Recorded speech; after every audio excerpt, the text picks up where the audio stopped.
yo soy Daniel Martín. Bienvenidos a nuestra segunda edición del podcast de las preguntas del alumno, en el que trataremos muchos temas de la asignatura de lengua y literatura. Hoy estamos con Sijón. Hola. Ignacio. Hola. Marco. Hola. Álvaro. Hola. Y yo mismo. Hoy contamos con dos invitados especiales, que son Javier Cuesta. Buenas tardes a todos, ¿qué tal? Y Silvia Pinillos. Hola, buenas tardes a todos. Muchas gracias por estar aquí. Y lo primero que queríamos comentar es quiénes sois y a qué os dedicáis. Y bueno, que nos contéis brevemente un poco sobre vosotros. ¿Empiezo yo? Por ejemplo. Bueno, pues yo soy Silvia Pinillos, como muy bien ha dicho Daniel. Soy profesora de lengua castellana y literatura desde el año 2009. Pues comencé mi andadura como docente dando clase en institutos públicos y desde el 2012 pues soy profesora de lengua y literatura de ESO y bachillerato en el Colegio CEU San Pablo de Montepríncipe. ¿Y qué es lo que me llevó a ser profesora de lengua y literatura? No creo que haya, cuando me plantean esa pregunta, no creo que haya un momento de revelación mística ni nada parecido, pero sí siempre he tenido una inclinación hacia la lectura, una preocupación por usar bien el lenguaje y siempre he tenido cierta vocación de servicio a los demás y la docencia siempre, supongo que la influencia de haberlo visto en casa, mi madre es profesora de historia y historia del arte puede haber tenido cierto peso, pero en general es porque supongo que me gustaba tanto todo lo relacionado con lengua y literatura que diferentes experiencias me acabaron conduciendo a ser profesora. Y eso es un poco el resumen. Muy, muy interesante, la verdad. ¿Y por parte de Javi? Pues mira, yo me llamo Javier Cuesta, me licencié en el año 2005, lo que pasa es que no empecé a dar clase en ESO y bachillerato hasta 2009, realmente el mismo año en el que conocí a Silvia. Bueno, realmente podríamos habernos conocido antes porque compartimos aulas en la universidad, pero no sé por qué, no nos habíamos puesto cara. Empecé a dar clase en 2009 en el cole y de manera intermitente pues me he ido dedicando a la docencia en enseñanzas medias, a la docencia en la universidad y bueno, en el año 2016 me doctoré. Preparé la tesis doctoral, la defendí y la verdad es que siempre me ha interesado mucho la lengua, la literatura. Yo creo que estoy con Silvia en que no hay un momento concreto en el que uno decide que quiere dedicarse a esto, pero sí que es verdad que la influencia de determinados profesores que te han podido marcar o el autodidactismo también. Yo me recuerdo desde que era muy pequeño leyendo todo lo que caía en mis manos. Yo creo que ese tipo de cosas son las que al final te llevan a dedicarte a lo que te gusta y a encontrar la que crees que puede ser tu verdadera vocación. Yo creo que de momento no me he equivocado. Ok. Pues dicho esto, muy interesante, la verdad, por parte de los dos. La verdad, en mi opinión, habéis tenido una buena experiencia en el mundo de la docencia. A ver, por lo que acabáis de contar. Muy interesante. Y bueno, pues a continuación pasamos a la siguiente pregunta. ¿Qué es? ¿Qué método utilizáis para corregir tantos exámenes, textos, deberes de tantos alumnos, además de prepararos el temario de los próximos días? Teniendo en cuenta la experiencia como docente que poseéis los dos, ¿y qué consejo daríais a otros profesores? ¿Empiezo yo esta vez? O como tú quieras, Silvia. Sí, Javi, empieza. Pues, ¿qué método utilizo para corregir tanto? La verdad es que método, no sé si hay un método. La verdad es que lo menos gratificante de la profesión a la que nos dedicamos sin duda es la corrección de exámenes, sin duda. Yo creo que en esto coincidimos muchos profes. Lo que pasa es que forma parte de nuestro trabajo, ¿no? Entonces, es cierto que, bueno, pues cuando te pones a corregir intentas hacerle ver al alumno en qué cosas pues se ha equivocado con la intención de ayudarlo, pero es verdad que depende también del curso, depende de los alumnos, no hay un método concreto.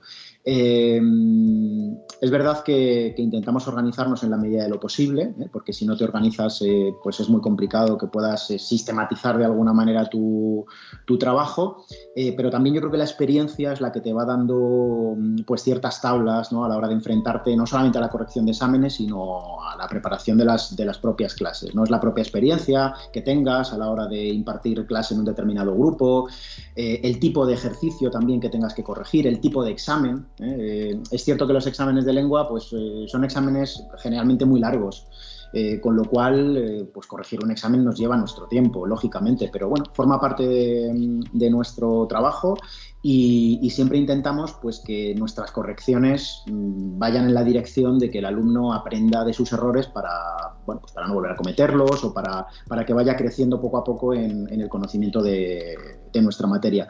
No me atrevería a dar ningún consejo porque sé que cuando tenemos que corregir lo pasamos todos bastante mal, así que bueno, le paso la palabra a Silvia y que ella nos cuente también su experiencia. Pues yo solo puedo estar de acuerdo con Javi. Yo, de hecho, así en tono humorístico, a la corrección la suelo llamar la venganza del alumno. Nosotros estamos todo el día hablando, pidiendo cosas y cuando de repente llegamos a casa y nos vemos y vemos esa montaña de papeles que espera nuestra revisión, yo veo claramente la venganza del alumno en eso. Es un ejercicio a veces un poco frustrante y muy pues tenéis que entender que es tedioso, porque hay veces que lees lo mismo alrededor de, pues imaginaros, si damos un segundo de bachillerato, podemos leer la misma pregunta 60 veces, ¿no? Y no me digáis que no tiene algo de tortura eso. Y además, no siempre se corresponde con la idea que tú creías haber transmitido acerca de eso. Entonces, pues es enfrentarte también con tu propia realidad. Bueno, ¿qué tengo que haber explicado yo para que hayan entendido esto? Nos preguntamos a veces.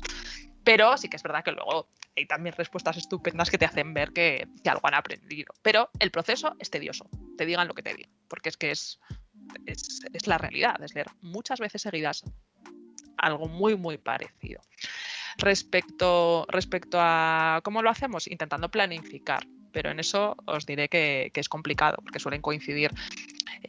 Nosotros, tanto Javier como yo, solemos trabajar en primero y segundo de bachillerato, que tienen ritmos distintos, a esto se suma IB, y entonces siempre nos encontramos como en un bucle de corrección y es una asignatura donde siempre hay que mejorar cosas, porque cuando no son cosas de expresión, son cosas de contenido y como yo os digo muchas veces, pues a escribir se aprende escribiendo y gran parte de nuestra materia tiene que ver con aprender a escribir correctamente, adecuadamente, etcétera, con lo cual eso implica la lectura de muchísimos textos. En cuanto a la parte de formación, de cómo nos formamos o cómo nos preparamos las clases, pues cada uno tiene su método de planificación. Pues eso sí que es personalísimo, pero a lo largo del tiempo, pues supongo que la práctica también te va dando una serie de estrategias, que sabes que funcionan más, que funcionan menos. También los grupos y las clases, uno puede tener una cosa planificada y los grupos y las clases hacen que tú tengas que modificar ese plan.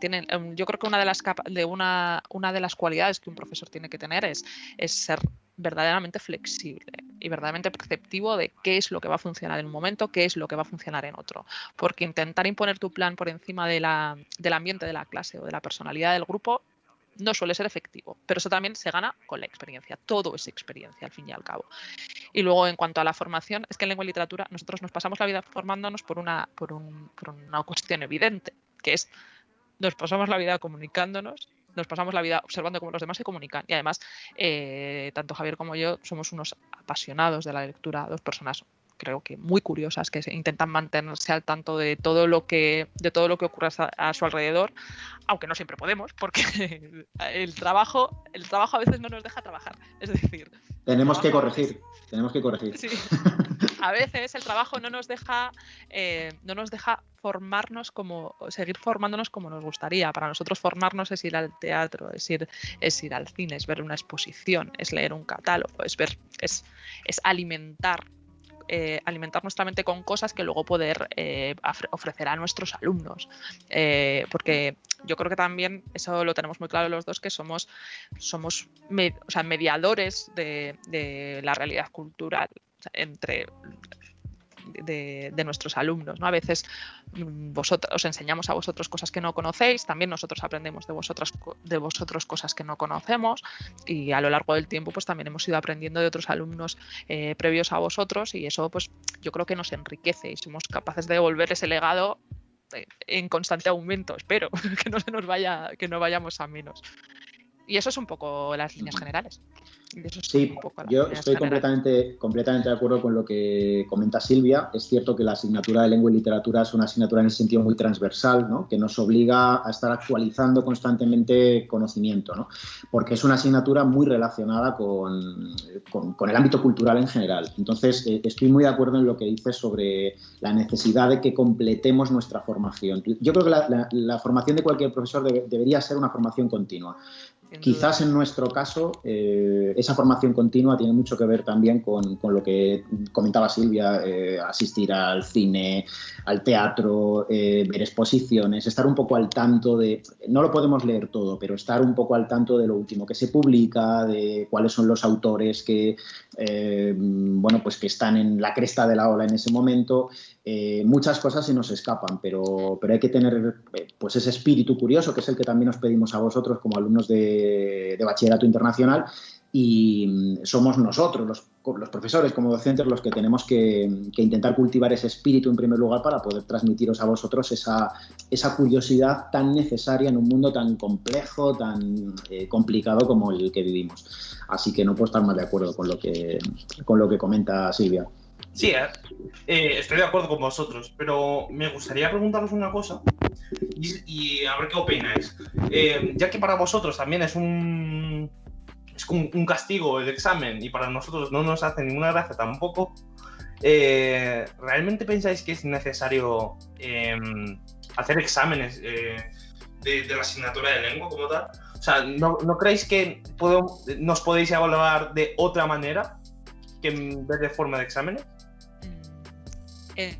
Si me dejas, yo creo que en todos los trabajos, en cualquier tarea que uno desempeñe en la vida, llega un momento en que tiene que rendir cuentas. Y ese rendir cuentas no es tanto para el otro, sino también como medida de uno mismo. Tú necesitas saber tu progresión. Y esa progresión debe ser escalada de alguna manera.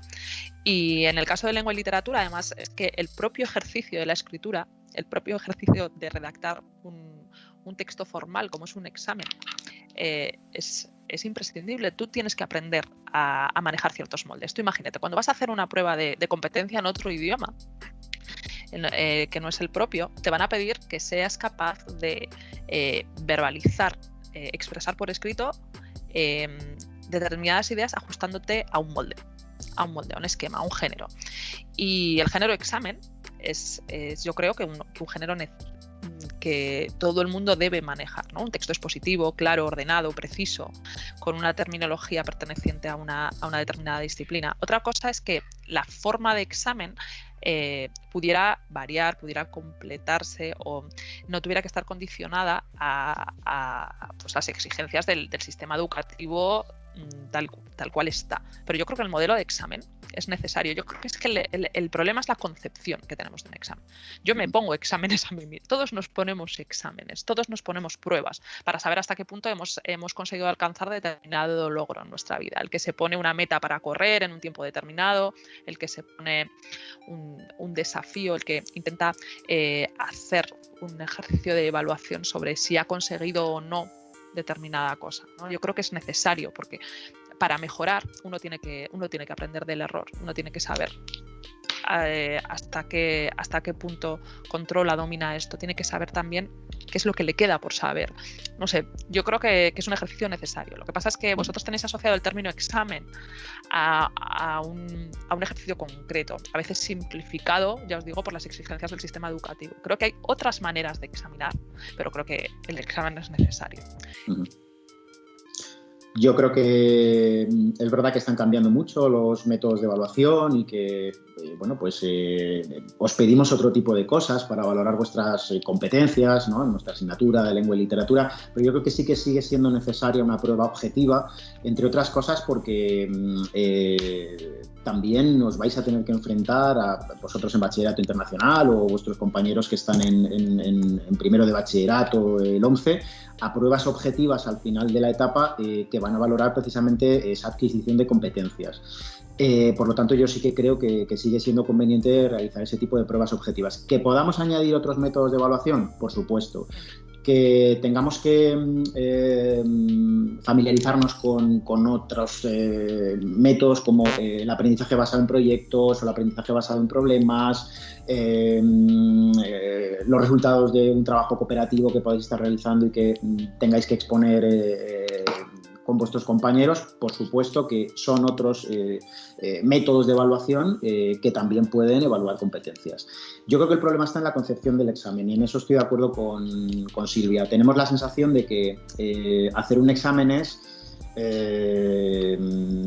exponer todo lo que hemos memorizado previamente sin pensar que eso que hemos aprendido puede servirnos o podemos integrarlo en nuestra forma de estar en el mundo. Entonces, yo creo que en ese sentido sí que deberíamos pensar que muchas veces pues, tenemos que plantear los exámenes de otra manera. Yo en eso estoy de acuerdo y de hecho lo hacemos y en bachillerato internacional desde luego se hace para valorar otro tipo de cosas, ¿no? Para que el examen no se limite a valorar la capacidad de memoria que tiene un alumno, sino la capacidad que tiene de interpretar, en nuestro caso, por ejemplo, un texto o una cuestión global relacionada con un texto literario, etcétera. Por lo tanto, pues bueno, creo que sigue siendo necesario que existan esas pruebas objetivas, pero tenéis razón y creo que en eso estamos todos de acuerdo, vosotros y nosotros también, en que hay que darle una vuelta y en eso estamos. En eso estamos y también un poco sujetos a leyes educativas, a sistemas educativos que también nos exigen a nosotros evaluaros de una manera determinada y a veces hay mucho margen y a veces no hay demasiado margen, ¿verdad?, para poder utilizar otros métodos. Entonces, bueno, pues hay que buscar un equilibrio, supongo. Hay que conciliar. Sí. Estoy muy de acuerdo con vosotros en eso. Además, sí, todos pensamos que está compuesto el sistema educativo básicamente por aprender a memorizar, más que y por eso lo que habéis dicho de intentar relacionar algo distinto a lo que es lo normal, entre comillas, vamos a decirlo, está muy bien buscado y creo que tiene mucha más utilidad para el futuro. De todas formas, perdona, y vamos a decir los dos lo de la memoria. Yo creo que sí, no hay que demonizar tampoco la importancia de la memoria porque yo creo que sigue siendo fundamental. Es decir, si no memorizamos unos conocimientos mínimos, no podemos construir conocimiento que nos permita interpretar el mundo en el que vivimos. Es decir, hay determinadas cosas que tenemos que memorizar, ¿no? Entonces, no lo es todo la memoria, pero sin memoria no somos nada, ¿no? Fijaos la relación que tiene la memoria con la historia, la relación que tiene la memoria pues con cualquier forma de conocimiento, ¿no? Yo creo. De hecho, yo lo comento muchas veces y es que para poder pensar, para poder relacionar, para poder vincular, para poder crear, necesitas tener una serie de herramientas y esas herramientas parten de un conocimiento previamente aprendido. Probablemente todas las personas creativas de la historia han tenido unos conocimientos aprendidos. Otra cosa es aprendidos y memorizados. Otra cosa es que se hayan memorizado a través de la práctica, que se hayan memorizado a través de la lectura. El método de memorización, vosotros cuando pensáis en memoria, pensáis en la repetición de cosas. De nuevo, el error es que confundís el proceso con el resultado a veces. Entonces, tengo que deciros que con respecto a la memoria me parece imprescindible. Nosotros no podríamos trabajar sin memoria, no sabríamos nada porque no tendríamos esos cimientos que nos permiten integrar ideas, crear ideas, relacionar ideas. Es fundamental. Totalmente de acuerdo en eso. El problema es el método de la repetición, lógicamente, pues yo creo que ya es un poco obsoleto. Lo que pasa es que no sé si es que no se enseñan, no se aprende, no os enseñamos, no hemos encontrado la manera en la que podáis generar esa memoria sin recurrir a la repetición, a una repetición que además tenemos comprobado que no nos hace recordar. Tenéis la memoria a corto plazo llenísima, que la vaciáis en un momento dado para esas pruebas que decimos de memoria y no deja pozo. El problema es la falta de pozo y quizás pues eso también tendríamos que analizarlo, pero también desde vuestra perspectiva. Es decir, ¿qué estáis haciendo vosotros para memorizar cosas? ¿Cómo generáis vosotros la memoria?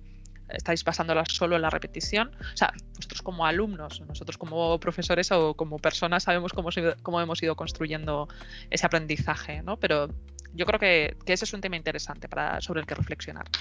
¿Cómo memorizáis o cómo construís esos conocimientos a largo plazo? Yo creo que la clave está quizás en conectar el conocimiento o encontrar la forma de conectar el conocimiento con vuestros propios intereses también. Siempre hay un punto de conexión entre el pasado y el presente, vuestro presente. Entonces hay que encontrar la fórmula para que podáis relacionar algo que en principio os puede parecer poco útil con vuestra propia percepción de la realidad, con vuestros intereses, con vuestra curiosidad por las cosas del mundo en el que vivís. Y yo creo que hay una conexión muy directa, ¿no? Porque no podemos entendernos sin echar la vista atrás. Hay que mirar hacia adelante, por supuesto, pero no podemos construir nuevo conocimiento sin echar la vista atrás a todo lo que se ha hecho antes que nosotros. Por lo tanto, yo creo que hay que encontrar la forma de conectar con vosotros y seguro que si encontramos ese punto de conexión nos enganchamos, ¿no? A través de las emociones también, a través de la educación de la sensibilidad, a través del acercarnos a las cosas que os gustan a vosotros, que sin duda tienen un punto de conexión con lo que se ha hecho antes, porque, bueno, como se dice en el Eclesiastés, en la Biblia no hay nada nuevo bajo el sol, ¿no? Y al final cada época hace suyos los grandes temas de siempre. Esto lo comentamos muchas veces en clase: el amor, la muerte, el paso del tiempo, la frustración, la ansiedad, el desengaño, son los grandes temas, las grandes preocupaciones humanas desde siempre, pero cada época las hace suyas en su contexto, en su realidad y con unas claves concretas, ¿no? Sí. Bueno, muy, muy interesante esto último que habéis dicho. Y bueno, pasamos a la siguiente pregunta. En vuestros pasados, ¿qué género literario os motivaba y qué era lo que más os gustaba de ellos? ¿Y a día de hoy ha cambiado o sigue siendo el mismo? Con respecto al género literario, los géneros literarios que más me han motivado, la verdad es que no sabría decir cómo o por qué género empecé a interesarme por la lectura, porque siempre me recuerdo leyendo todo lo que caía en mis manos. Sí que es cierto que hay un punto de inflexión y es el momento en el que yo veo una película que probablemente conocéis porque hemos hablado de ella en clase o os han hablado de ella, que es El Club de los Poetas Muertos. Entonces, en El Club de los Poetas Muertos aparece un profesor de literatura, el profesor Keating, en el que yo desde muy pronto con el que muy pronto me sentí identificado, ¿no? Yo quería parecerme de mayor a ese profesor Keating que era capaz de suscitar el interés y la emoción de sus alumnos a través de la poesía, en este caso. Entonces, la poesía, que es un género en principio quizás más difícil, aunque no lo parezca, fue el género que yo descubrí con mis 16 años, después de ver esa película, como digo, El Club de los Poetas Muertos, y a partir de ese momento yo creo que la poesía se ha convertido, todavía lo es hoy, en el género con el que más me identifico y, desde luego, que más he leído, en el que más sigo investigando. Pero es cierto que he sido un gran lector de novela, también he sido un gran lector de teatro. He ido mucho al teatro, pero también me ha gustado mucho leer teatro en papel, ¿no? Obras de teatro. De hecho, mi tesis doctoral precisamente la hice sobre teatro, sobre textos teatrales. Por lo tanto, la verdad es que los enamorados de la literatura, yo creo que no hacemos distingos tampoco. Una buena obra, un buen texto literario, independientemente de cuál sea su género, poesía, narrativa, teatro, si es un buen libro, inmediatamente conectas con el autor y con su obra. Por lo tanto, me quedo con los tres, no puedo decidir. Estoy. Bueno, vale, Silvia, Javi ya respondió a esta pregunta, así que si, Vale. Si te apetece, continuamos con la siguiente. La siguiente es en la asignatura de lengua, ¿qué finalidad tiene a futuro? ¿Qué finalidad tiene y para qué nos servirá en nuestro futuro? El estudio de la asignatura. Sí, el estudio de lengua. Perdón. Pues a ver, esto es una pregunta que en principio es un poco sorprendente, ¿no? Yo muchas veces explico en clase que a veces no comprendemos bien qué es la lengua o qué es un lenguaje. Siempre hablo de que así tradicionalmente se le asigna a la lengua humana tres propiedades fundamentales, que es la de interrelacionarnos, ¿no? Unos humanos con otros, la de ser soporte de nuestro pensamiento y también es una herramienta de autogestión. Nosotros comprendemos también, no solo comprendemos el mundo, sino nos manejamos a nosotros mismos a través del lenguaje. Entonces, una vez comprendido esto y comprendido la dimensión de lo que digo, ¿no? O sea, que es que nuestro pensamiento utiliza el lenguaje como soporte. ¿No? Si pensamos en un ordenador que utiliza un lenguaje como soporte, entendemos que sin eso no tiene función posible. El problema está yo creo, o la falta de conciencia de la importancia de esta asignatura proviene de minusvalorar qué significa aprender a usar una lengua, aprender a interpretar una lengua con corrección.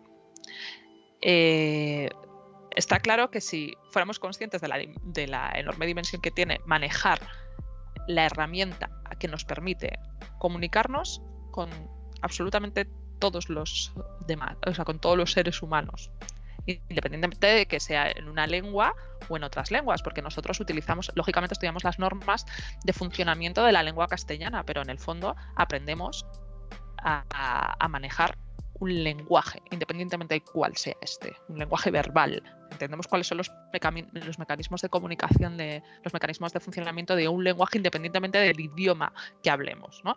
Que van a ser iguales en todas las lenguas del mundo. En todas las lenguas hay emisores, receptores, en todas las lenguas hay situación comunicativa, ese concepto de comunicación lingüística es independiente del idioma o la lengua que hablemos. Pero nosotros a veces, o los alumnos, percibís que lo que se va a estudiar en lengua es una serie de reglas, una parte minimísima de lo que realmente es la asignatura. Después, es soporte de todo el conocimiento humano. Es decir, cuando tú estudias cualquier otra asignatura vas a utilizar la lengua como vehículo. Es decir, si uno tiene dificultades para comprender bien el funcionamiento del lenguaje y para manejarse en la comprensión y expresión del lenguaje, va a tener dificultades en todas las asignaturas, porque estas dificultades le van a privar de comprender la profundidad de los conceptos en otras materias y de poder a su vez expresarlos a otros. Es decir, nosotros nos encontramos de manera continuada en todas las asignaturas que hay alumnos que tienen serias dificultades para estudiar, que les lleva muchísimo tiempo y que muchas veces provienen de dificultades con la lectura o dificultades de vocabulario o dificultades en el conocimiento y manejo de su lengua. Y de nuevo, hay veces que estas dificultades lo que impiden es que el alumno comparta con el profesor lo que sabe en cualquier materia. Es decir, o incluso os diría que le impiden realizar bien el examen. No entienden la pregunta, no entienden el vocabulario de la pregunta, no comprenden las implicaciones de la pregunta y entonces no la responden bien. Yo os diría que es una asignatura que en principio, y así es la concepción en realidad en general, que es una asignatura troncal, es una asignatura que se conoce como instrumental, es decir, la que te permite acceder al conocimiento en las otras áreas y mostrar tu conocimiento en otras áreas.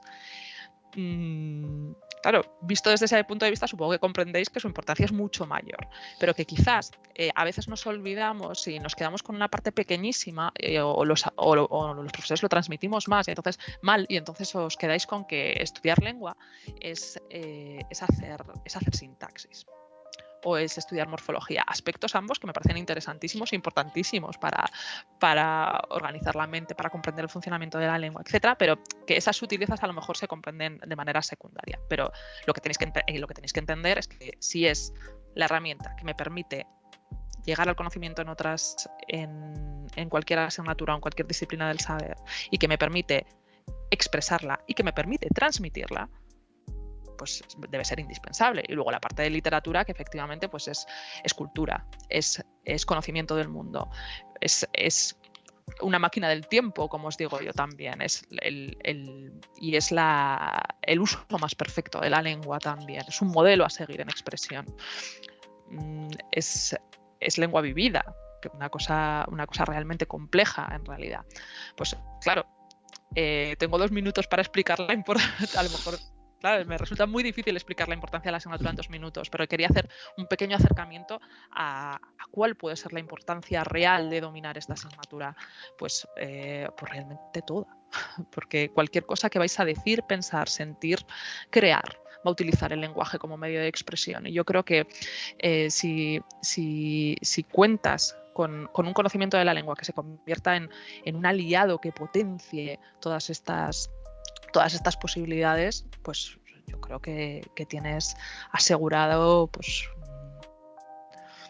una herramienta muy, muy poderosa. No sé si ha tenido sentido lo que he dicho, pero he tratado de transmitirlo bien. Yo no puedo estar más absolutamente de acuerdo con lo que estás contando. Fíjate, yo no diría solo que es una asignatura troncal, sino que somos lenguaje. Es decir, es que a mí me parece la asignatura más importante. Y diréis, claro, sois profesores de lengua. Bueno, si nosotros no defendemos y reivindicamos el valor que tiene la lengua y por extensión la literatura, por supuesto, ¿quién lo va a defender, no? Evidentemente es una herramienta fundamental, es el instrumento de comunicación para comunicarnos con los demás, para comunicarnos incluso con nosotros mismos. Y es una herramienta que no solamente nos ayuda a comunicarnos, como decía Silvia, sino también a construir conocimiento. Si tú no tienes un dominio medio, vamos a decir un dominio medio de tu propia lengua, no vas a comprender la realidad, porque somos lenguaje, interpretamos la realidad a través del lenguaje, nos explicamos y explicamos lo que ocurre a nuestro alrededor a través de las palabras, a través del lenguaje. El lenguaje también nos ayuda a entender lo que sentimos, no solamente lo que conocemos, sino también lo que sentimos. Por lo tanto, yo creo que está fuera de toda duda el hecho de que el conocimiento de la lengua es fundamental, ¿no? Y así hay que transmitírselo a los alumnos. Es verdad que es una disciplina científica también, el estudio de la lengua, por lo tanto hay una serie de destrezas que forman parte ya de la lengua como enseñanza, como materia, como asignatura que tenéis que conocer, ¿no? Muchas veces pensáis que conocéis vuestra lengua materna por el hecho de que es vuestra lengua materna, pero yo creo que la asignatura de lengua también os puede ayudar primero a conocerla mejor, porque probablemente no la conocéis tanto como pensáis, y en segundo lugar a utilizarla mejor también, porque para eso la utilizamos, para comunicarnos con los demás, para que sirva de puente, para comprender el mundo que nos rodea, para comprender también a los demás y para utilizar el lenguaje como una forma de entendimiento, para tender puentes. Para eso tiene que servir la lengua también. Y luego, con respecto a la literatura, también estoy muy de acuerdo con lo que comentaba Silvia. La literatura es quizás la manifestación más perfecta del uso que se puede hacer de cualquier lengua. Además, la literatura nos ayuda también a conocernos mucho a nosotros mismos. No solamente a nosotros mismos en el momento actual, sino a comprender cómo ha sido la humanidad y cómo ha ido evolucionando la humanidad a lo largo del tiempo. Yo creo que la literatura hay que disfrutarla, hay que conocerla, pero sobre todo hay que disfrutarla. Y nos tiene que ayudar a conocernos mejor, a conocer mejor la cultura en la que vivimos.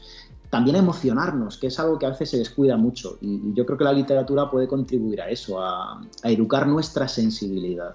Si eso lo consigue la literatura, yo creo que podemos darnos por satisfechos también. Ahora la pregunta clave es cómo acercar la literatura a vosotros, jóvenes, cómo convenceros de que es necesario que leáis y de que os acerquéis a los grandes libros, porque tienen mucho que enseñaros, ¿no? Porque son ventanas abiertas a una realidad que os puede cambiar la vida y que os puede ayudar, creo, a ser mejores.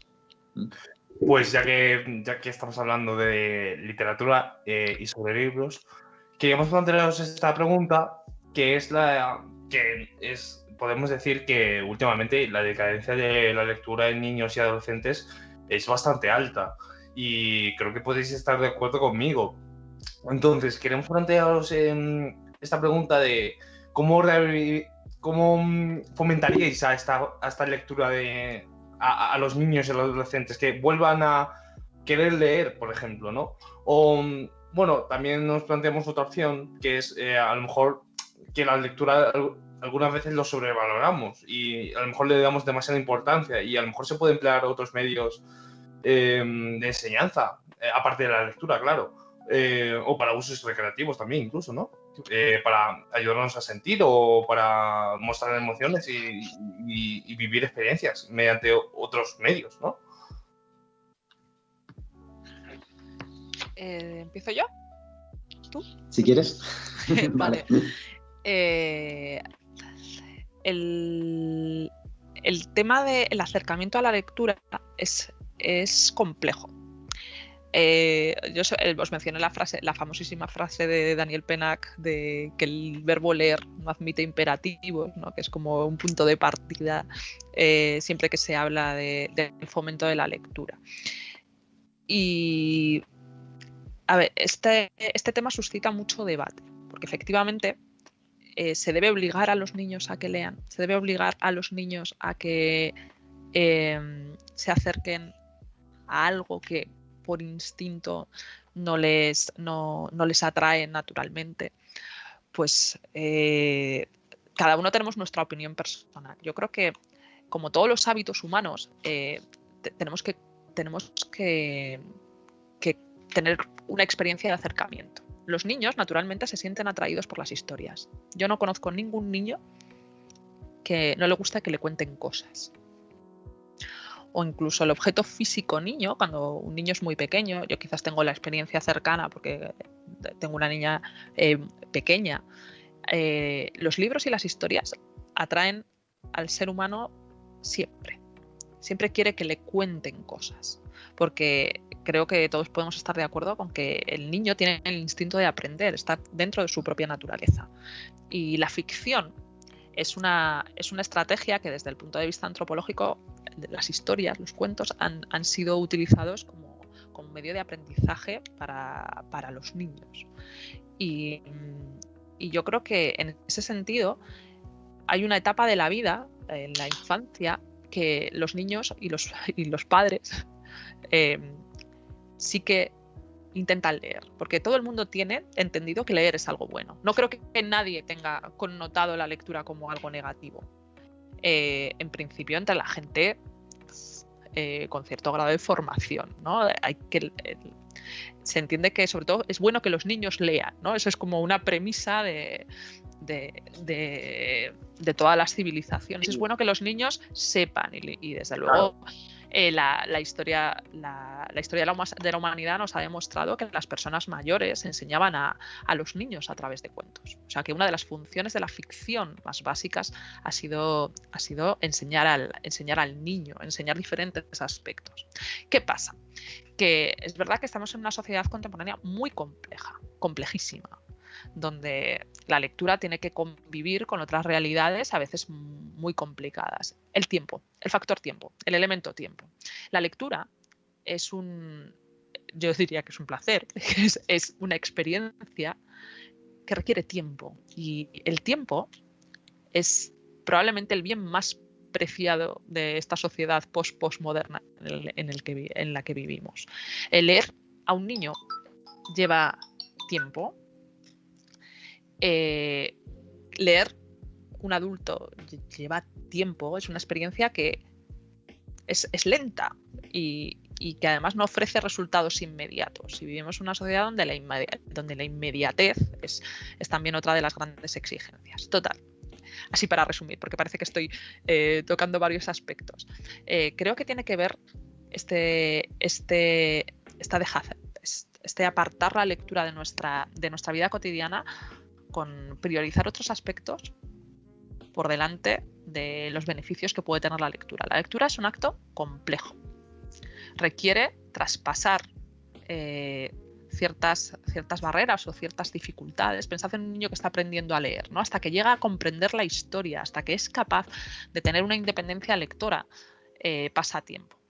Y cuando yo me encuentro con chicos de 12, 13, 14 años que abandonan el hábito de la lectura, es porque priorizan otros entretenimientos más sencillos, de los que aparentemente obtienen la misma satisfacción o más, y que les llevan menos esfuerzo. O que ellos perciben que les genera menos, o sea, que les produce menos esfuerzo. También hay un componente social. La adolescencia es un momento donde el componente social pues tiene mucha influencia. También es un momento de apartamiento de los hábitos de los padres. Si el niño de pequeño ha leído, es muy frecuente abandonar el hábito por esos aspectos sociales y porque pues de repente entran en juego pues otra serie de actividades, ¿no? Pues el niño tiene estas actividades extraescolares, estos idiomas, este deporte, este tal, y la lectura va ocupando un papel secundario porque ya nos metemos en otros aspectos, ¿no? El niño tiene que hacer deberes y ya lee muchas cosas de deberes y todo tiene que ver un poco con aspectos muy complejos que no creo que se puedan tratar en un conjunto, sino desligados uno a uno. Entonces, las estrategias para fomentar la lectura son complejísimas porque tiene que ver con una sociedad, ¿no? Vosotros sabéis la típica frase que hace falta la tribu entera para educar a un niño. Pues para fomentar la lectura no podemos los profesores solos, no pueden los padres solos. Yo creo que es también un aspecto de implicación de la sociedad, ¿no? Tiene que haber otra percepción de la lectura, tiene que haber un tiempo de lectura, también tiene que ver con una cultura de valoración de lo que cuesta un esfuerzo, ¿no? O sea, la lectura es, ya os digo, un hábito muy placentero, pero que solo llega a ser placentero cuando uno, o sea, no es que solo llegue a ser placentero, pero es mucho más placentero cuando uno lo domina la lectura. Y hay mucha gente que lee, pero hay mucha gente que lee mal. Y entonces solo se queda en los significados y nunca llega a la experiencia completa de la lectura. Y entonces pues prefiere otro tipo de entretenimiento, como decís, pues mucho más sencillo, ¿no? Una serie que me lo cuentan todo, donde yo soy absolutamente pasivo y simplemente me cuentan la historia, pero yo no creo nada. La lectura, que yo sé que siempre os sorprende, es probablemente el acto más creativo que hace el ser humano. No digo la escritura, digo la lectura. Tienes que crear un universo solo con tu imaginación, tienes que imaginar voces de personajes, tienes que imaginar espacios que nunca has visto, tienes que reconstruir una realidad virtual con tu cabeza, solo a través de las palabras. Y eso es probablemente uno de los ejercicios creativos más complejos que hacemos los humanos. Lo que pasa es que, de nuevo, pensamos que leer es una cosa muy diferente de lo que realmente es. Y no sé, lógicamente, todas estas preguntas podrían ser respondidas en horas y horas y horas. Sí. Y solo puedo dar pequeñas pinceladas de lo que realmente pienso, pero que las políticas de fomento de la lectura, pues yo creo que se quedan en pequeños actos superficiales. Y todos intentamos, ojalá yo tuviera la llave, ¿no? Y alguna vez os lo he dicho, digo, ojalá tuviera verdaderamente la solución. Y con respecto a otros aspectos que habéis abordado en la pregunta, con respecto a si hay otras maneras de acercarse a la cultura, hay infinitas maneras de acercarse a la cultura. El teatro es una de las grandes formas de acercarse a la cultura, los musicales, las series, el cine, todo eso es cultura. Pero la lectura es, como os digo, pues un ejercicio verdaderamente diferente y que no creo que sea una cuestión de excluir, sino de integrar y de completar. Bueno, perdón. Yo creo que lo has resumido extraordinariamente bien. Es verdad que existen diferentes diagnósticos con respecto a si realmente la lectura está en decadencia o no, pero yo sí que es cierto que tengo la sensación de que los niños leen por naturaleza, porque son curiosos por naturaleza, pero hay un momento de la final de la niñez, adolescencia, en el que dejáis de leer. Y dejáis de leer porque tenéis otros muchos estímulos que probablemente pues llaman mucho más y mejor vuestra atención. Y la lectura, una buena lectura, o al menos eso es lo que pienso yo y creo que en eso coincidimos, exige tiempo, exige silencio. Es un espacio de reflexión. Y es un espacio creativo y es un espacio también en el que uno aprende a ser libre también. Entonces, cada vez hay menos tiempo para que podamos dedicarnos, vosotros como adolescentes y nosotros como adultos, exactamente igual. Cada vez tenemos menos tiempo para leer tranquilamente, para leer en silencio, para leer de verdad, como creo que hay que leer, ¿no?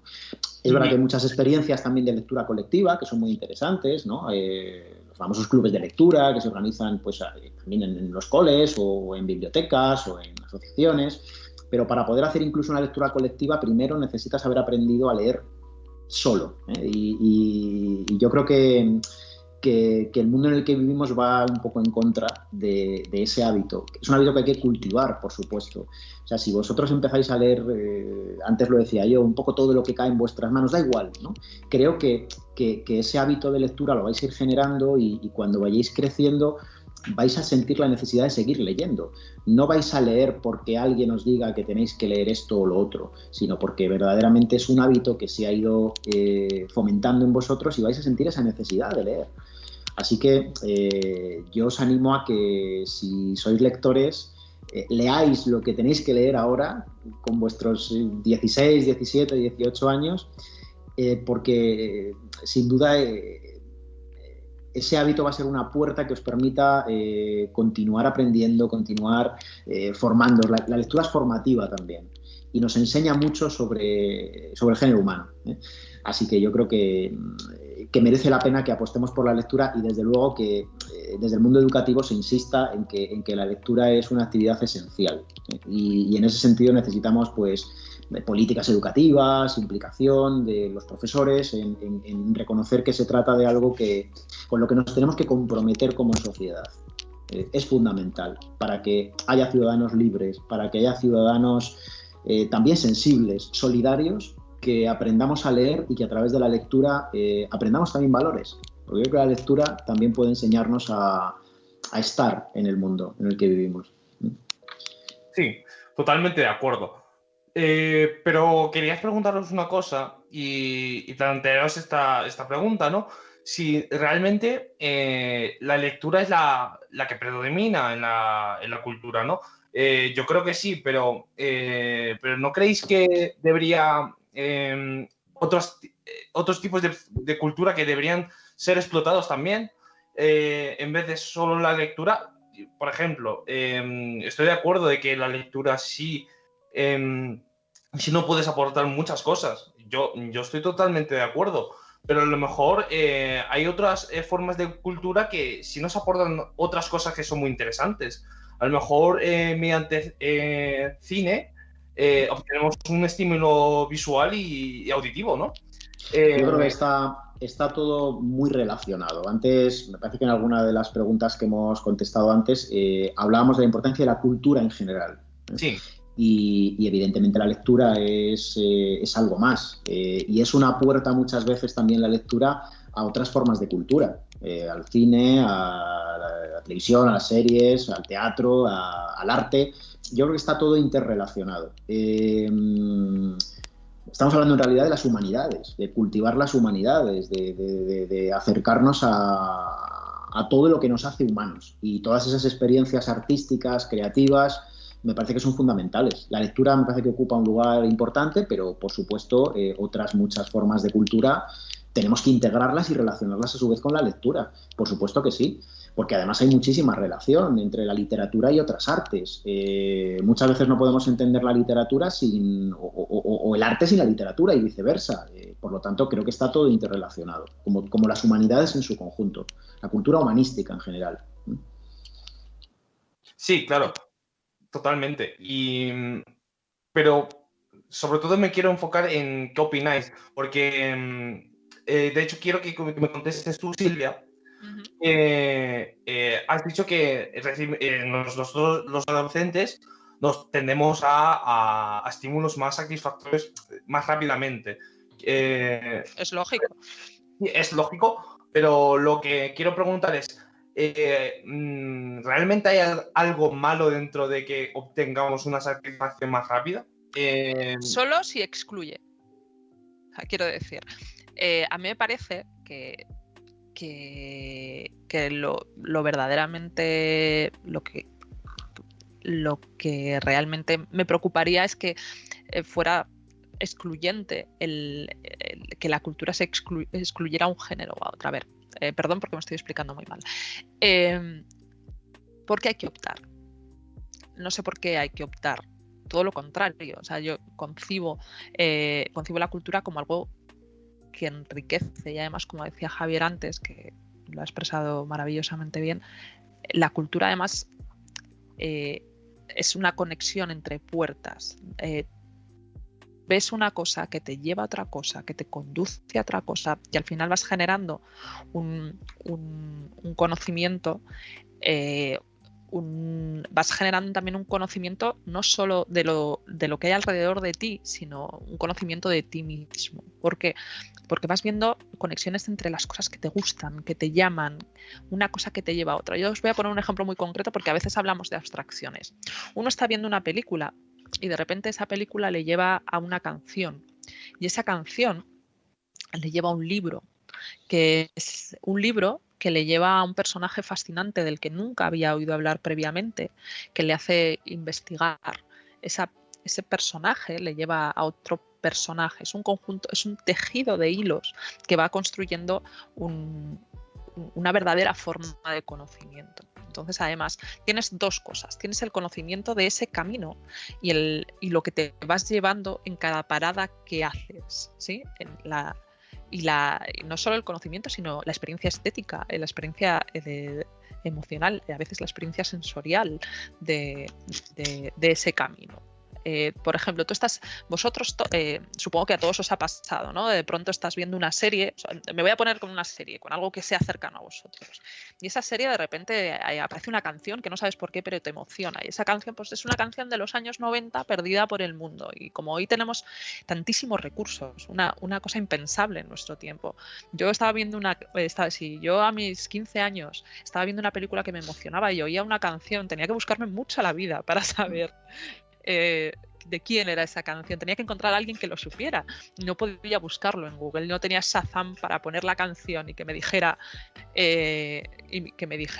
quién era, ¿no? Pues supongo que a todos os habrá pasado. De repente oyes esa canción que te remite a los 90 y de repente oyes hablar de un tal, yo qué sé, de un tal Kurt Cobain en los 90 que te lleva a un movimiento grunge de insatisfacción con la realidad. Y dices, ojo, esto es un movimiento de tal. Empiezas a construir un conocimiento que parte de una experiencia y de una emoción. Y yo creo que eso es lo que hay que alentar. Si a veces estamos centrándonos en que la lectura es literatura, que es una parte imprescindible, pero la lectura no es solo eso, la lectura es investigación también. Yo cuando no sé algo, o cuando algo me interesa, leo, busco, intento buscar, y vosotros, a mí me consta que lo hacéis. Investigáis, leéis mucho, pero a veces leéis cosas que pues no son rigurosas, o leéis sobre vuestros intereses, pero os remitís solamente a cosas que encontráis en internet, en un foro, en un blog, que puede que esté maravillosamente expresado, o puede que no, puede que sea muy fiable, o puede que no, puede que esté basado en fuentes que te conduzcan a un conocimiento, como os digo, fiable o no. Eso yo creo que es la realidad de nuestro tiempo. Yo no creo que no seáis curiosos, yo creo que sois muy curiosos, pero que a veces estáis no sabéis muy bien de dónde estáis sacando toda esta información. Y parece que me he perdido de lo que estaba diciendo al principio, y no es así. Creo que hay muchas maneras de llegar a la cultura, muchas maneras de llegar al conocimiento, que la lectura es un medio imprescindible, porque muchas cosas las vas a leer, pero que no es el único medio, que la música es una herramienta maravillosa para llegar al conocimiento, que toda forma de arte es un medio maravilloso para llegar al conocimiento, y que todo eso forma parte de esas humanidades de las que hablaba Javier, ¿no? De reconocer lo humano y reconocer la capacidad humana para utilizar medios diversísimos para expresarse. Y sobre todo quería hacer hincapié en que se produce un conocimiento de lo que aprendes, pero sobre todo también un conocimiento de ti mismo, porque sabes qué es lo que te ha llamado de eso, ¿no? A medida que vas creciendo vas viendo un poco la línea, ¿no? Como si tuvieras un historial de búsqueda en internet, pero un historial de búsqueda de ti mismo, y vas conociéndote un poco más a través de las cosas que te emocionan, que te gustan, que te atraen, que te atrapan. Tienes, como expresado así de manera muy coloquial, un 2x1. Aprendes del contenido, pero aprendes de ti. Y creo que eso se hace todos los días. El problema es cuando eso es epidérmico, cuando solamente las cosas llegan, pasan sobre ti y se van sin dejar ningún tipo de pozo. Creo que la literatura tiene una capacidad especial para dejar pozo, ¿sí? Igual que la música tiene una capacidad especial para dejar pozo, o el cine, por su especial lenguaje. El cine, recordemos todos que es un arte, ¿verdad? Es un arte en todo el sentido de la palabra. No menospreciamos, yo creo que a veces no lo entendéis bien cuando decimos que la lectura es muy importante. No somos excluyentes bajo ningún concepto, todo lo contrario. Consideramos que ¿a quién no le ha pasado ver una serie, una adaptación de una serie y decir, bueno, me quiero leer el libro, quiero ver esto, o quiero investigar sobre esto, porque a veces el cine, el videojuego, la música es una puerta que abre otras, ¿sí? De todas formas, o sea, estoy muy de acuerdo, pero vuelvo de nuevo a insistir en la idea del tiempo. Yo creo que para poder disfrutar de la cultura necesitamos tiempo. Y tengo también la sensación de que el mundo en el que vivimos os ofrece demasiados estímulos. El hecho de que estemos tan saturados hace que perdamos muchas veces el foco y que olvidemos que de vez en cuando tenemos que centrarnos y tenemos que profundizar en aquello que estamos disfrutando. Es decir, para poder disfrutar de una buena peli tienes que ver la peli, tienes que ver una serie, tienes que leer un libro de principio a fin. Y el mundo en el que vivimos va demasiado rápido, es demasiado frenético, es demasiado inmediato, y a veces la inmediatez hace que nos quedemos muchas veces en la superficie de las cosas. Entonces, es verdad que esos estímulos pueden ser una forma de aprendizaje también, pero creo que hay que profundizar un poco en el estímulo y hay que centrar la atención en el estímulo para poder aprender verdaderamente de él, porque si no, nuestra mente se acostumbra de una forma un poco patológica a veces, ¿verdad?, a consumir sin entender realmente el valor que tienen las cosas que consumimos. Cuando hablo de cultura, no sé, creo que podríamos añadir eso a lo que comentas, Silvia. Sí, me parece muy acertado. Y en ese sentido la lectura te obliga a centrar la atención de vez en cuando. La lectura y todas las formas de cultura de las que estamos hablando aquí. Sí, bueno, habíais comentado formas de adquirir conocimiento y yo con eso quería abrir ya la sección del debate que tenemos y es haceros la pregunta de qué opináis de la asignatura de lengua en el IB. ¿Qué os parece, cómo se impone, si el método que se utiliza es el correcto y si puede llegar a formar a los alumnos al igual que se hace en el 11? Yo creo que sí.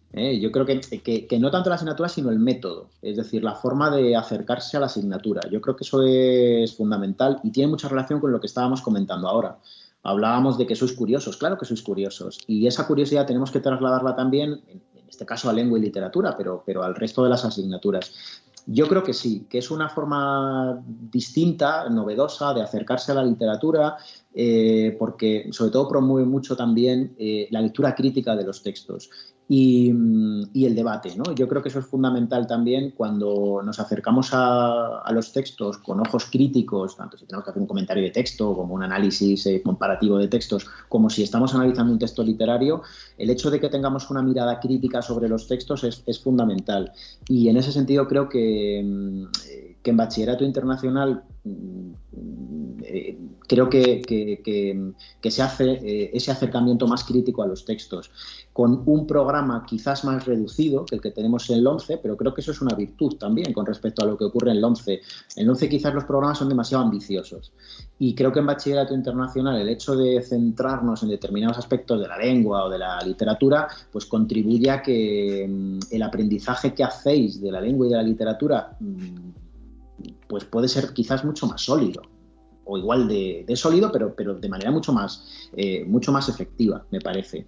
Podemos continuar, Silvia, no sé si sí. Te parece que lo que digo... Me parece muy acertado, y además solo quería completar un aspecto, que es que creo que lo que más me gusta de bachillerato internacional es que se fundamenta en la lectura de textos. Sí. Es acercarse a los textos, al concepto texto, además desde una perspectiva amplísima. IB entiende que un texto es cualquier forma de comunicación intencionada. Entonces eso nos permite abordar una cantidad de textos diversos, y que entendáis verdaderamente que la lengua es lo que hemos tratado de explicar en las preguntas anteriores, ¿no? Que es que la lengua cumple con esas 3 funciones que hablábamos. Entre otras. Lo he reducido a 3. Bueno, como os decía, el hecho de que IB entienda los textos, entienda que el estudio de la lengua es el estudio de los textos, nos permite que conozcáis y que aprendáis a comprender los moldes de los que también hablábamos antes, ¿no? Que la lengua sirve para expresar determinadas cosas. Te sirve para contar historias, pero te sirve para convencer, pero te sirve para explicar, y te sirve para que el otro se haga una idea mental de cómo es algo.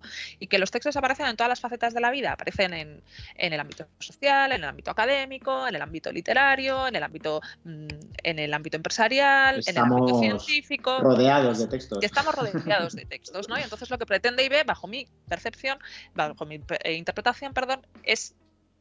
según mi interpretación, es que leáis mucho y de ahí deduzcáis cómo funciona el lenguaje y lo que permite hacer. De hecho, el criterio siempre es, uno de los criterios de todos los exámenes, de todas las pruebas, es: el alumno percibe los efectos que produce determinado uso del lenguaje, No sé si hemos logrado, los profesores de primero todavía, haceros comprender esto, pero estamos en ello, pero eso es lo que trata IB. Segundo aspecto que me parece fundamental, que siempre lo vincula con el mundo actual. Siempre quiere que tratemos de que toméis conciencia de que todos los textos tienen una vinculación con un aspecto de la realidad actual, que es un poco lo que hablaba antes Javier con las cuestiones globales, ¿no? Con los campos de indagación. Los campos de indagación, como trato de explicaros yo muchas veces, en realidad son, como su nombre indica eso de indagar, maneras de acercarnos a los textos, perspectivas bajo las cuales analizarlos.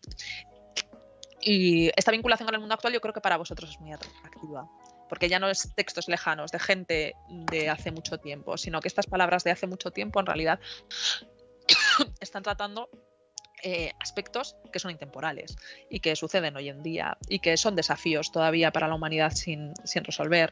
Yo creo que es una de las cosas más atractivas. Y luego, a la hora de los exámenes, y ya termino, valoran, no es un examen de memoria, aunque los datos son imprescindibles, son un ensayo donde tú tienes que defender una idea con argumentos que se sustentan en tu conocimiento.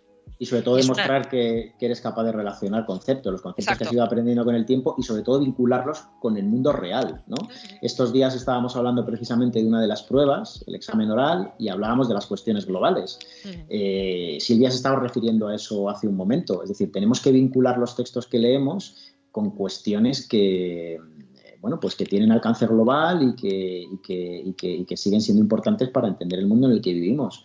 Por lo tanto, esa conexión es fundamental, y creo que el IB sí que nos facilita que podamos hacer ese acercamiento a los textos pues más interpretativo y más conectado con el mundo real, que eso es lo que a veces echáis de menos también en estudios de lengua y literatura, que nos quedemos en lo teórico y que no traslademos la teoría a escenarios reales. Y yo creo que en ese sentido IB sí que hace un trabajo importante, ¿no? Y además IB valora la visión personal de cada que cada uno aporte su interpretación.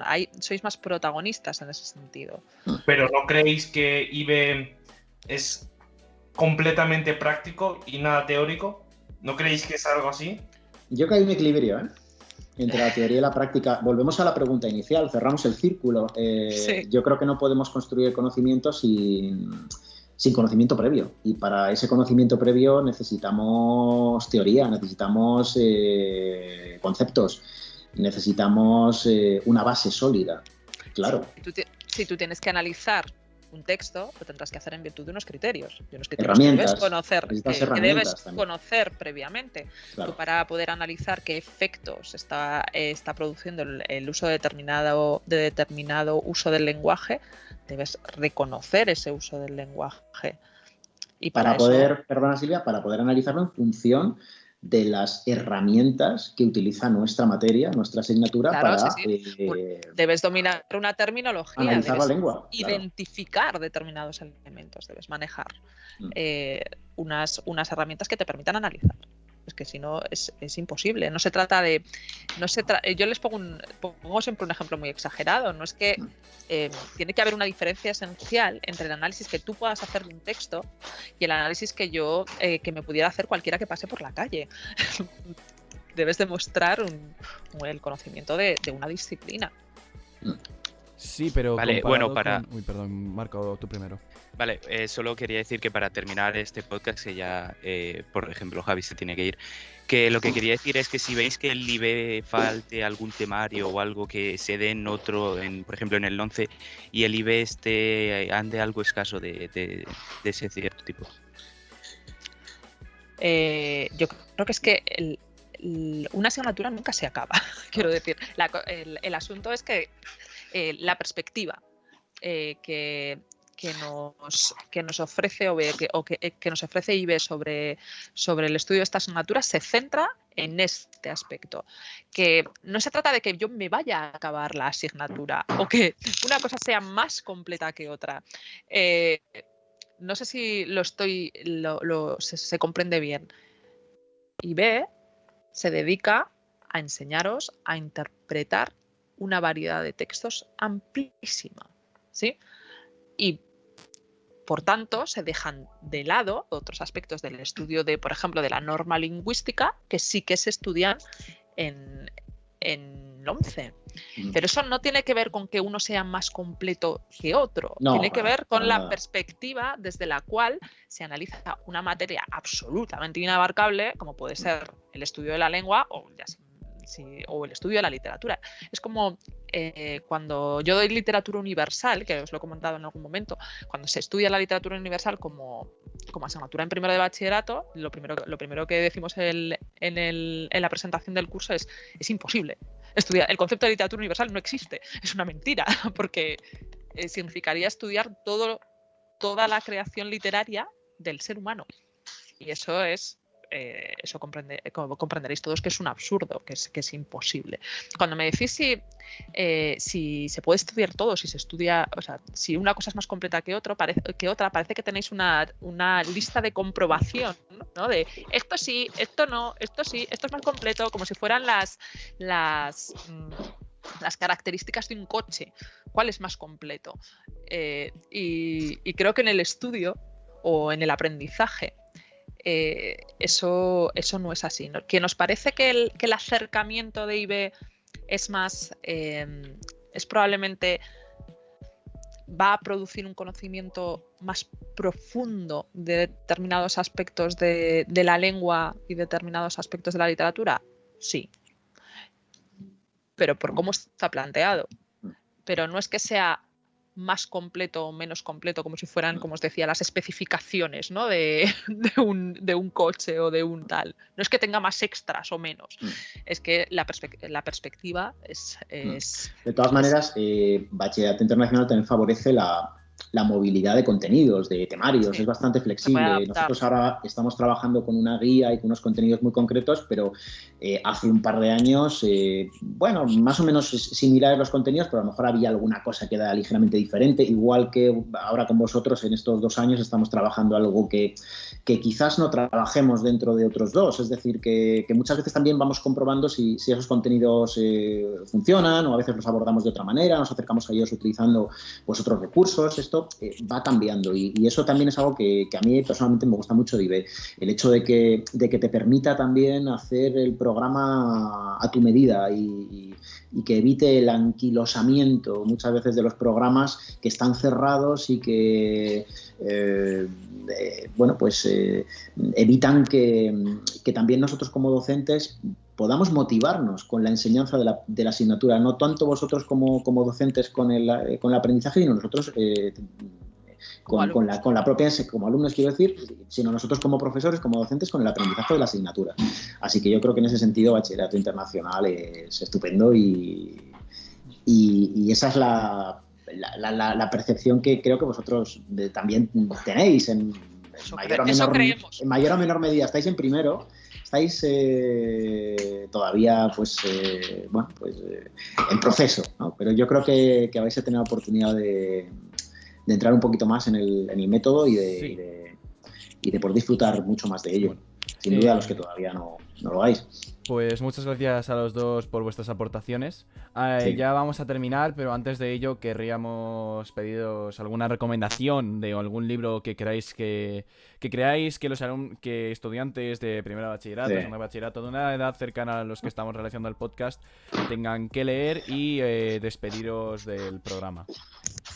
Pues no sé, yo recomiendo siempre, sé que a lo mejor es un poco difícil, pero yo recomiendo siempre a Borges, a Jorge Luis Borges. Es un escritor argentino del siglo XX que a mí me marcó. Antes hablábamos de la película del Club de los Poetas Muertos y os decía que era una película que a mí me había marcado especialmente para dedicarme a esto. Bueno, pues Borges también cayó en mis manos en un momento de mi vida, que ese momento que coincide con vuestra edad, y descubrí un libro de Borges que se llama El Hacedor, que incluye poesía en verso, poesía en prosa, algunos textos casi ensayísticos. Y ese libro yo siempre lo recomiendo porque a mí me transformó con mis 16 años, hace ya un tiempo que otro, y siempre que tengo la oportunidad lo recomiendo. Así que esa podría hacer muchas otras, por supuesto, pero El Hacedor de Jorge Luis Borges. A mí me resulta difícil hacer recomendaciones de lectura porque se me ocurren muchas en función de los intereses de cada uno. Pero lo primero que me ha venido a la mente cuando Javier ha hablado de Borges es Julio Cortázar, porque a mí me pasó un poco lo mismo. Es otro escritor argentino, curiosamente. También sus libros de cuentos fueron muy importantes para mí porque me descubrí una nueva manera de percibir el mundo. Yo siempre cuento que me pasó que pensé que escribía para mí. Y cuando la primera vez que leí un cuento suyo, sentí que ese cuento lo habían escrito para mí. Y es una experiencia verdaderamente sorprendente, pero también inquietante un poco, pero además es una experiencia incomparable. Yo no hay muchas cosas en la vida que te ofrezcan esa sensación, ¿no? De que alguien que no conoces sea capaz de conectar también con tu manera de sentir y de pensar. Me pasó con Julio Cortázar y me ha pasado otras muchísimas veces a lo largo de la vida con libros de poesía. Recuerdo especialmente en la adolescencia leer muchísimo a Lorca, estaba un poco enamorada de Lorca. En realidad yo leía muchísimo, leía compulsivamente libros que no siempre eran adecuados para mi edad y que a lo mejor no comprendía bien. Pero claro, hacer recomendaciones me resulta complicado. Y además es que el otro día cuando hablábamos del podcast me hablabais de qué número de libros recomiendas leer. Me resulta muy difícil hacer eso porque creo que pasa como con las personas. Es como si alguien me preguntara ¿cuántas personas tienes que conocer este año? ¿Con cuántas personas tienes que hablar? Me resultaría muy, muy perturbador, ¿no? Que alguien me diera un cupo.